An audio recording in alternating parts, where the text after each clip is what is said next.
ายงานพิเศษการเลือกตั้งสมาชิกสภาแห่งชาติสุดที่10และสภาประชาชนณพ่อหลวงเวียงจันทร์สุดที่5ในวันที่22กุมภาพันธ์2026เป็นมือเลือกตั้งสมาชิกสภาแห่งชาติสุดที่10และสมาชิกสภาประชาชนนครเวียงจันทร์สุดที่5ซึ่งอยู่หน่วยเลือกตั้งวัดหนองโบดเมืองไซเสถานครเวียงจันทร์ได้ดำเนินไปอย่างเป็นขบวนสุดฟื้นโดยมีท่านอัศพังทองศรีพันดรกรรมการศูนย์กลางภาคเลขาคณะภาคเจ้าของนครเวียงจันทร์ท่านนางบุญคำวรจิตคณะเลขาธิการศูนย์กลางภาคผู้ว่าการธนาคารแห่งสปป.ลาวท่านภูคำไสยสอนรองประธานคณะกรรมการปกครองนครเวียงจันทร์พร้อมด้วยประชาชนได้พร้อมเพรียงกันไปใช้สิทธิประชาธิปไตยของตนเองปนบัตรเลือกเอาสมาชิกสภาแห่งชาติสุดที่10และสมาชิกสภาประชาชนนครเวียงจันทร์สุดที่5โอกาสนี้นายบ้านหนองบอนได้ให้สัมภาษณ์ว่ามื้อนี้เพิ่งเริ่มเปิดหีบปนบัตรเนาะเลยว่า 7:00 นปิดประมาณเวลา 15:00 น15:00 นเจ้าแล้วประชากรทั้งวันมีอยู่ 1,138 แล้วผู้มีสิทธิ์เลือกตั้งมื้อนี้แหละมัน 1,112 เป็นหญิง631 คนเจ้าบ้านเฮามีจุดปนบัตร1หน่วยเนาะจุดหนึ่งแล้วเป็นหน่วยที่18ของเมืองไซเสถาการปฏิบัติแต่เช้ามาก็มันมีการฟุ้นมันซื่นนะคือปางบุญเลยเจ้าตรงนี้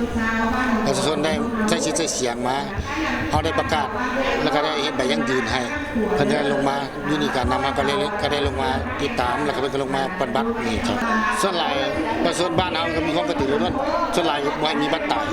ถ้าประกาศบ่ให้มีบัตรตายแล้วประสิทธิ์พอเอาเลยแล้วก็เกี่ยมพนักงานใส่เพื่อให้กวดละเอียดเพื่อคนที่ปฏิบัติเจ้าโอกาสนี้ท่านนางบัววอนสุขละแสงเลขาพรรคเมืองไซเสถาได้ให้สัมภาษณ์ตื่มอีกเกี่ยวกับจุดเลือกตั้งอยู่ภายในเมืองว่า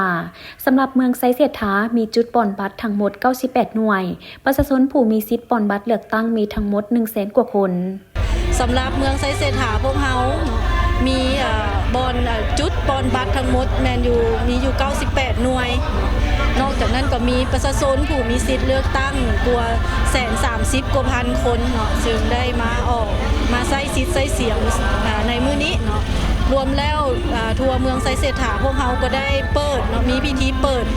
การเลือกตั้งครั้งนี้ก็ตั้งแต่ 6:00 นเนาะและจะได้ปิดหีบเลือกตั้งในเวลา 17:00 นแลงเนาะซึ่งนั่นเฮาก็คาดหมายว่าจะสำเร็จในการนับคะแนนเสียงของพวกเฮานี่ก็ภายใน2 ชั่วโมงเนาะภายหลังที่เฮาได้ปิดหีบการเลือกตั้งแต่ถ้าว่าหน่วยเลือกตั้งจุดใดเนาะมีประชาชนที่มาเลือกตั้งได้ครบตามจำนวนบัญชีรายชื่อต่างๆที่พวกเฮาได้กำหนดแล้วพวกเฮาก็จะได้เริ่มนับคะแนนเลยเนาะนั้นสำหรับบรรยากาศทั่วไปที่พวกเฮาได้ห่างหากาเกี่ยมผ่านมาเนาะเพราะว่าจะเป็นเรื่องการเวียกงานโฆษณาแนวนี้พวกเฮาก็ได้เฮ็ดเนาะหมดทั่วบรรดาบ้าน48บ้านพวกเฮาได้มีออกทั้งโทรโคงแน่การติดป้ายคำขวัญต่างๆแน่แล้วก็ได้มีการโฆษณาไปทุก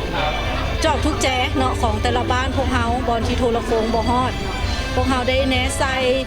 เว้าถึงเรื่องการออกมาใช้สิทธิประชาธิปไตยของประชาชนการออกมาเว้าถึงการค้นคว้าเลือกสมาชิกสภาแห่งชาติสุดที่10และสมาชิกสภาประชาชนนครหลวงในสุดที่5นี้เนาะให้เป็นไปตามองค์ประกอบเป็นไปตามมาตรฐานเงื่อนไขเป็นไปตามความรู้ความสามารถอีหยังต่างๆนั้นเนาะซึ่งมื้อนี้ก็ถือว่าทั่วเมืองไซเสถาพวกเฮาก็ถือว่ามีความคึกคืนพอสมควรเนาะนอกจากนั้นพวกเฮาก็ได้มีการเอาใจใส่ในเวียกงานป้องกันความสงบเนาะความเป็นระเบียบเรียบร้อยทั่วเมืองไซเสถาพวกเฮาและการประดับประดาอนามัยต่างๆเนาะเน้นนักบรรดาแก้ไขบรรดาปรากฏการณ์ย่อท่อต่างๆบ่ให้เกิดมีปรากฏการณ์ย่อท่อในทั่วเมืองไซเสถาในระยะของการเลือกตั้งในครั้งนี้แล้วก็การอนามัยการประดับประดาบ้านซองเฮือนซานสำนักงานและสถานที่ต่างๆที่เป็นจุดสำคัญของเมืองพวกเขานั้นเจ้ามาฮอดมีการรายงานการกาเกียมและภาพบรรยากาศทั่วเมืองไซเสถาพวกเขาในการบ้านเลือกตั้งครั้งนี้ก็คิดว่าจะรับประกัน 400% เนาะที่ทางขันเทินได้วางคาดหมายไว้เจ้าขอขอบใจหลายๆเจ้า สำหรับเขตเลือกตั้งที่1นครหลวงจันทร์มีผู้สมัครสมาชิกสภาแห่งชาติสุทธิ10จำนวน25ทานเลือกเอา19ทานและผู้สมัครเลือกตั้งเป็นสมาชิกสภาประชาชนนครหลวงจันทร์สุดที่5เมืองไซเศรษฐามี7ทานเลือกเอา5ทานการมาใช้สิทธิ์ในครั้งนี้แม่นพันธะอันสำคัญของพลเมืองลาวเพื่อเลือกเอาตัวแทนแห่งสิทธิ์และผลประโยชน์ของประชาชนเข้าไปเฮ็ดเวียกในองค์การนิติบัญญัติสูงสุดเพื่อเฮ็ดภาระบทบาทหับห้องเอารัฐธรรมนูญกฎหมายและตกลงปัญหาสำคัญของชาติทั้งเป็นการแสดงถึงความสามัคคีปรองดองในการปกปักรักษาและสร้างสรรค์พัฒนาประเทศชาติอีกด้วย